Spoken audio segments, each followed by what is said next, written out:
Kalau ada orang berkata kepada saudara, orang Kristen kafir dan tidak bisa masuk surga, pertanyaannya ialah surga yang mana dulu? Kalau surga yang ada bidadarinya, ya sudah pasti tidak akan masuk ke sana, karena orang Kristen hanya akan masuk surga yang ada Yesusnya. Kebenaran firman Tuhan mengatakan di dalam Wahyu pasal 20 ayat yang ke-11, saya bacakan buat saudara sampai ke-12. Lalu aku melihat suatu tahta putih yang besar, dan dia, ini maksudnya Yesus, yang duduk di atasnya. Dari hadapannya lenyaplah bumi dan langit, dan tidak ditemukan lagi tempatnya. Dan aku melihat orang-orang mati besar dan kecil berdiri di depan tahta itu. Lalu dibuka semua kitab, dan dibuka juga sebuah kitab lain, yaitu kitab kehidupan. Dan orang-orang mati dihakimi menurut perbuatan mereka, berdasarkan apa yang ada tertulis di dalam kitab-kitab itu.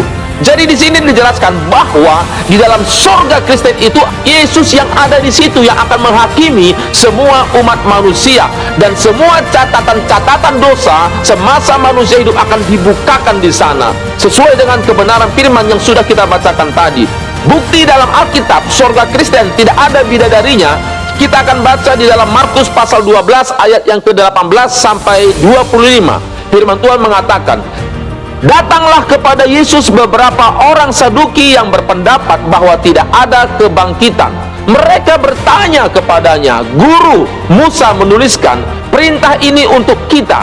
Jika seorang yang mempunyai saudara laki-laki mati dengan meninggalkan seorang istri tetapi tidak meninggalkan anak, saudaranya harus kawin dengan istrinya itu dan membangkitkan keturunan bagi saudaranya itu. Adalah 7 orang bersaudara. Yang pertama kawin dengan seorang perempuan dan mati dengan tidak meninggalkan keturunan. Lalu yang kedua juga mengawini dia dan mati dengan tidak meninggalkan keturunan. Demikian juga dengan yang ketiga, dan begitulah seterusnya. Ketujuhnya tidak meninggalkan keturunan, dan akhirnya sesudah mereka semua, perempuan itu pun mati. Pada hari kebangkitan, bila mana mereka bangkit, siapakah yang menjadi suami perempuan itu? Sebab ketujuhnya telah beristrikan dia. Jawab Yesus kepada mereka, kamu sesat. Justru karena kamu tidak mengerti kitab suci maupun kuasa Allah. Sebab apabila orang bangkit dari antara orang mati, orang tidak kawin dan tidak dikawinkan, melainkan hidup seperti malaikat di surga. Jadi ayat ini mencatat bahwa di surga nanti orang Kristen akan hidup sama seperti malaikat di surga.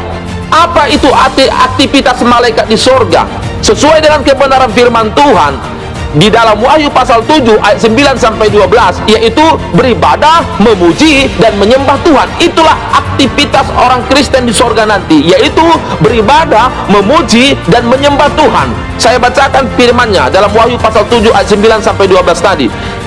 Kemudian daripada itu aku melihat sesungguhnya suatu kumpulan besar orang banyak yang tidak dapat terhitung banyaknya, dari segala bangsa dan suku dan kaum dan bahasa, berdiri di hadapan tahta dan di hadapan Anak Domba, memakai jubah putih dan memegang daun palem di tangan mereka, dan dengan suara nyaring mereka berseru, keselamatan bagi Allah kami yang duduk di atas tahta dan bagi Anak Domba. Dan semua malaikat berdiri mengelilingi tahta dan tua-tua dan keempat makhluk itu. Mereka tersungkur di hadapan tahta itu dan menyembah Allah sambil berkata, amin, puji-pujian dan kemuliaan dan hikmat dan syukur dan hormat dan kekuasaan dan kekuatan bagi Allah kita sampai selama-lamanya, amin. Jadi firman Tuhan ini menegaskan bahwa di surga orang Kristen itu aktivitas manusia ialah memuji, menyembah dan memuliakan nama Tuhan.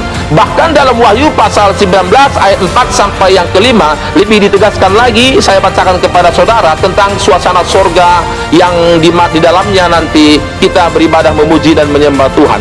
Dan ke-24 tua-tua dan keempat makhluk itu tersungkur dan menyembah Allah yang duduk di atas tahta itu, dan mereka berkata, amin, haleluya. Maka kedengaranlah suatu suara dari tahta itu, pujilah Allah kita, hai kamu semua hambanya, kamu yang takut kepada Dia, baik kecil maupun besar. Itu sebabnya Alkitab mencatat orang Kristen wajib setia beribadah semasa hidup di bumi, supaya terbiasa nanti ibadah di sorga. Sebab sorga yang Yesus janjikan tidak ada aktivitas duniawi di sana. Tidak ada yang namanya orang berjualan, tidak ada orang kerja kantor, tidak ada nari angkot, tidak ada mall, tempat shopping, apalagi kawin mengawinkan. Sudah jelas Yesus mengatakan kepada orang Saduki, kamu sesat. Kenapa Yesus mengatakan mereka sesat? Karena mereka tidak mengerti kitab suci yang mengatakan bahwa di sorganya orang Kristen tidak ada kawin mengawinkan. Amin. Dalam 1 Timotius pasal 4 ayat yang ke-8, firman Tuhan mengatakan, latihan badani terbatas gunanya, tetapi ibadah itu berguna dalam segala hal, karena mengandung janji baik untuk hidup ini maupun hidup yang akan datang. Jadi kenapa kita perlu latihan dalam beribadah di saat kita masih hidup di muka bumi ini? Karena ibadah ini mengandung janji baik hidup ini maupun hidup yang akan datang. Semasa hidup kita beribadah supaya kita mendapatkan kekuatan, mendapatkan pertolongan dan perlindungan dari Tuhan. Begitu juga mendapatkan damai sejahtera dan keselamatan yang kekal di saat kita memuji, menyembah dan memuliakan namanya. Tapi setelah kita nanti meninggal dunia dan bertemu dengan Tuhan di surga, di sana pun aktivitas kita tetap juga beribadah. Tapi karena sudah kita latihan di bumi beribadah, kita nggak lagi kaku beribadah di surga. Amin. Makanya latihlah dirimu beribadah supaya terbiasa masuk surga. Orang yang tidak suka beribadah, nggak suka memuji memuliakan nama Tuhan, takkan bisa masuk surga. Karena aktivitas surga itu ialah memuji, menyembah, memuliakan nama Tuhan. Amin. Salam dari saya, Pastor Joni Nathanael Sinuhaji. God bless you.